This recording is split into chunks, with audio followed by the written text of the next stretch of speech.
Assalamualaikum warahmatullahi wabarakatuh.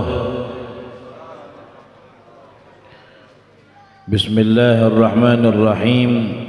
Alhamdulillahi rabbil alamin. Wa bihi nasta'inu ala umuri dunya waddin. Wa sallallahu wa sallama ala sayyidina Muhammadin wa ala alihi wa sahbihi ajma'in.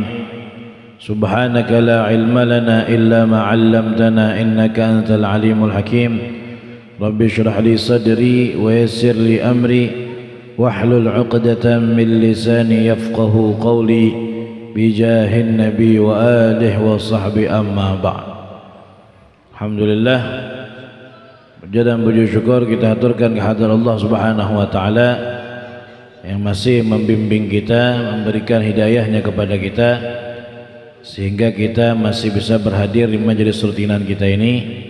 Setiap malam Senin kita berkumpul bersama-sama dalam rangka semata-mata ingin mendapatkan keridhaan Allah, mendapatkan rahmat Allah, mendapatkan maghfirah Allah Subhanahu wa taala dan mendapatkan pandangan Allah Subhanahu wa taala. Mudah-mudahan tidaklah kita pulang dari majelis ini kecuali kita sudah dalam keadaan diampuni dosa-dosa kita dan dirahmati oleh Allah Subhanahu wa taala serta diberkahi dan segala apa hajat kita dikabulkan oleh Allah Subhanahu wa taala. Amin ya rabbal alamin. Salawat serta salam tidak lupa pula kita haturkan kehadirat junjungan kita, kekasih kita, baginda Nabi kita, Nabi besar Muhammad sallallahu alaihi wa ala alihi wa sahbihi wasallam, dan juga kepada keluarga Rasulullah, sahabat-sahabat Rasulullah dan orang-orang yang meladani jalan baginda Nabi besar Muhammad sallallahu alaihi wa ala alihi wa sahbihi wasallam sampai hari kiamat nanti. Amin ya rabbal alamin.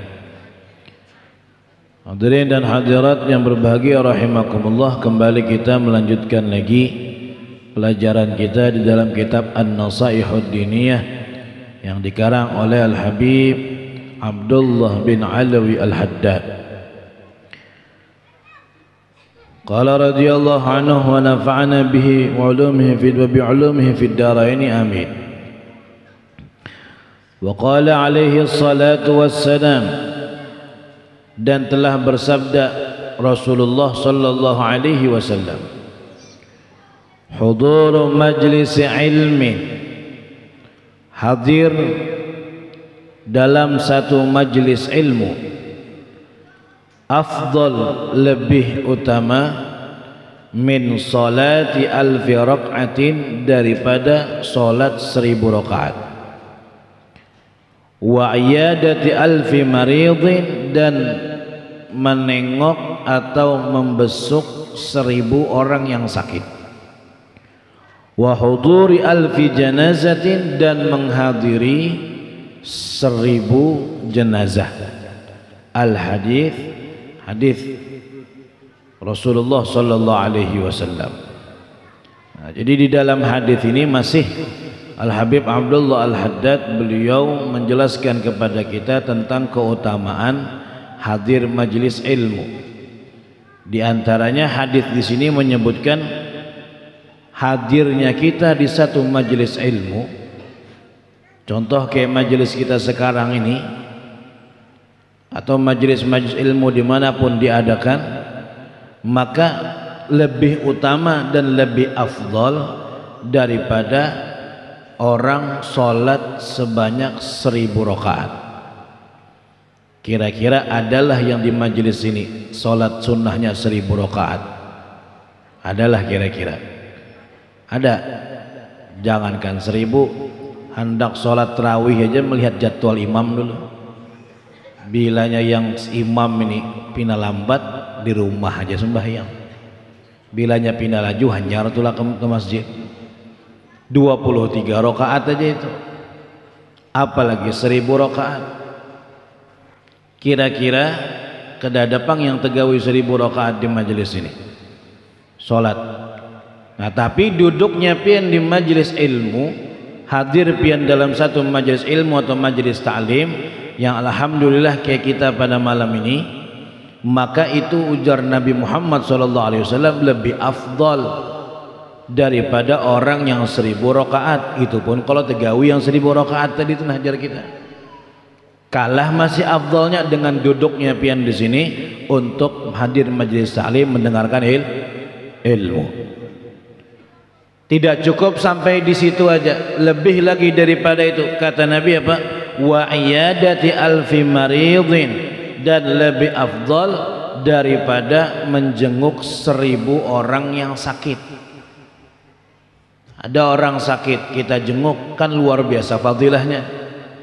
Di dalam hadis, barang siapa kata Rasulullah yang dia itu berjalan, man zara akhahu, orang yang mendatangi saudaranya, au ada maridhan, atau menjenguk orang yang sakit, maka nada munadin, akan ada suara yang berseru kepada dia, wahai kamu, laqad tibta wa taba mamsyaka, sungguh benar-benar kamu ini hebat, orang yang bagus, dan jalanmu ini adalah perjalanan yang hebat, yang luar biasa. Wa tabawwa'ta minal jannati manzila, dan sungguh benar-benar kamu telah mengambil tempatmu di dalam surga. Di dalam hadis begitu bagi orang yang berjalan untuk ziarah saudaranya atau menengok orang yang sakit.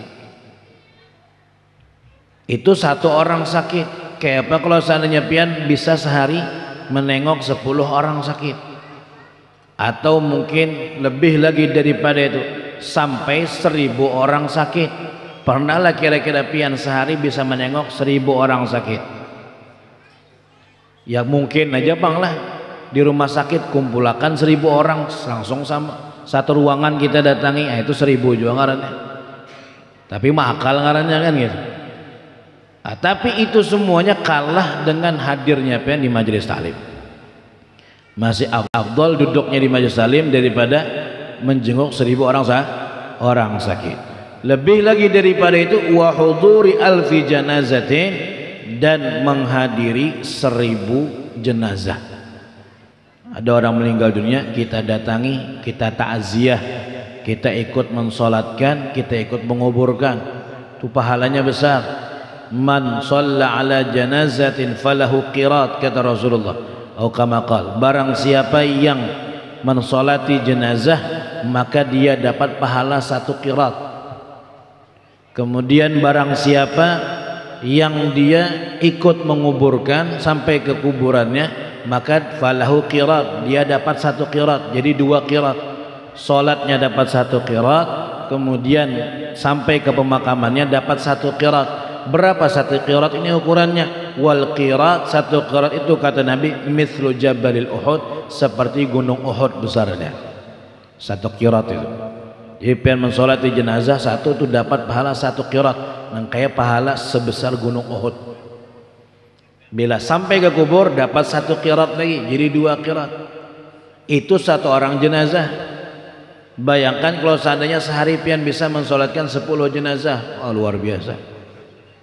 Ya, 10 jenazah bisa mensolatkan, pahalanya luar biasa itu.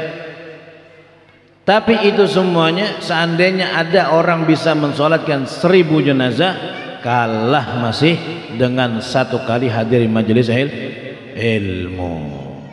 Kurang apa lagi sudah. Rasulullah SAW menyemangati kita hadir di majelis ilmu, itu lebih hebat daripada yang 1000 tadi itu.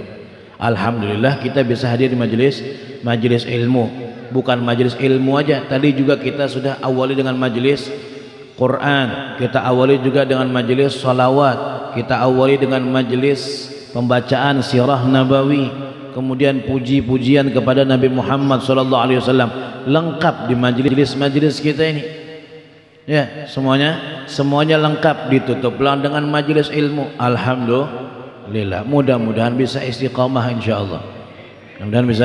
Mudah-mudahan bisa istiqamah, mudah-mudahan bisa kita tambah rajin, tambah semangat untuk hadir majelis taklim, hadir majelis salawat kepada Rasulullah sallallahu alaihi wa ala alihi wa sahbihi wasallam. Jadi kada ada ruginya, yang rugi yang kada mau belajar. Sudahnya kada dapat pahala besar, habis itu kada ngerti lagi caranya beribadah kayak apa, karena kada belajar, karena tidak belajar. Di antara keutamaan lagi orang yang menuntut ilmu itu, wa qala alaihi salatu wassalam, bersabda Rasulullah sallallahu alaihi wasallam, innallaha takaffala li talibil ilmi birizki. Sesungguhnya kata Rasulullah, Allah Subhanahu wa taala menanggung bagi penuntut ilmu rizkinya.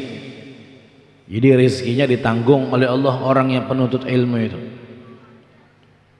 Qultu, saya berkata, kata Habib Haddad, wa hadza takaffulun khasun, ini adalah tanggungan yang khusus. Jadi kan Nabi mengatakan Allah akan menanggung rezeki orang yang menuntut ilmu. Ini ujar Habib Haddad mengomentari hadis ini adalah tanggungan yang khusus Allah berikan. Ba'da takaffulil am, setelah tanggungan Allah secara umum. Karena Allah itu menanggung rezeki kita semua secara umum, ditanggung semua oleh Allah. Apa kata Allah? Alladzi takaffalallahu bihi likulli dabbatin fil ardi, yang Allah jamin rizkinya bagi setiap hewan yang ada di atas bumi, termasuk kita manusia. Apa kata Allah dalam Al-Quran? Fi qawlihi, wa ma min dabbatin fil ardi illa 'ala Allahi rizquha. Tidaklah ada binatang melata di atas bumi ini, termasuk manusia, kecuali Allah akan menjamin rizkinya. Nah, di dalam ayat ini Allah jamin rizki secara umum semuanya. Apabila orang tadi termasuk orang yang menuntut ilmu, maka dapat jaminan khusus lagi selain yang umum ini. Jadi dua kali jaminannya kalau yang menuntut ilmu. Jaminan secara umum sekali, kemudian jaminan sebagai penuntut ilmu secara khusus diberikan oleh Allah Subhanahu wa taala. Makanya santri-santri itu nyaman. Ada aja orang mengantari nasi ke pondok. Karena bulik-bulik ada aja orang beri duit. Ya. Ada aja orang bari nukar kitab, ada bari kena pas liburan bulik ke kampung berdapat dengan orang, oh liburan kayak gini, kena ke rumah lah, dibari orang duit, ya dibari duit, dibari baju, dibari tapih, dibari macam-macam. Itu rizki yang khusus ditanggung oleh Allah Subhanahu wa taala bagi orang penuntut ilmu. Orang penuntut, fayakunu ma'nau ziyadat taysir wa raf'al ma'unah wal kulfa fi talabir rizki wa husulihi.